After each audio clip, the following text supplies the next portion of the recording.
But the sad thing in all of this is, to us siblings, Hinduism was limited to just celebrating festivals and watching our elders perform these lavish annual pujas and daily rituals. Other than that, I must say that there wasn't much instruction in terms of Hindu philosophy or Vedanta or even the scientific value of our scriptures. Well, I don't think even our elders knew that there was anything scientific in our scriptures. And there was absolutely no ingraining of a general sense of pride of being a Hindu. That was Hinduism for me. They all made it seem like the church was very humanitarian, very charitable, and stood with my family, while none of our Hindu relatives stood by us in our time of need. But here's the thing. There is some truth to how the church presented it.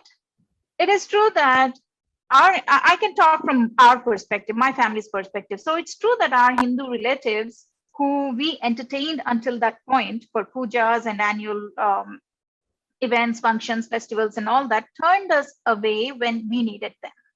We don't like this fact as Hindus, and we don't like to admit it. But hey, that's the truth, So this, I think, is the advantage that proselytizers have.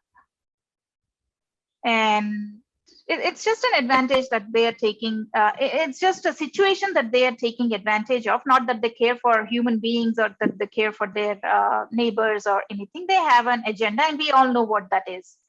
The term rice bag converts has been made popular these days, right? But look at it this way.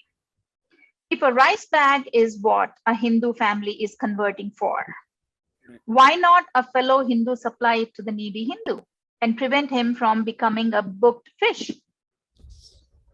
It's just a rice bag, isn't it? Well, the truth is, it is not.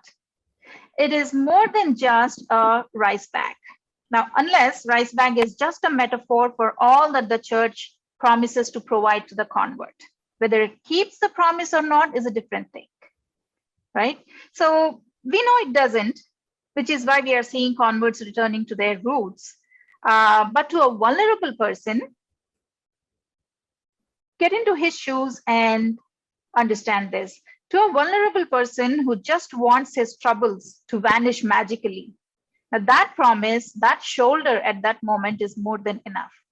It's the emotional support, I would say, the abhayahastam that we call, that the vulnerable people need in time of their need. The monetary aspects come later, whether they come or not, that's all secondary, but it's the emotional aspect that comes first. And so my thing is, just be there for your fellow Hindu. So that's 50% of the problem solved. So I even say this, why complain that somebody else with an agenda is coming to the aid of a needy family? Why don't we become that aid and make it our agenda to retain him in the fold and protect Dharma from falling for these false promises?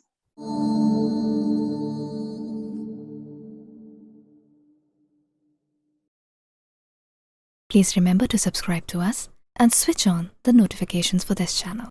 For our other social media links, more content, and to support our work, please visit citti.net. Dhanyavad. Namaskar.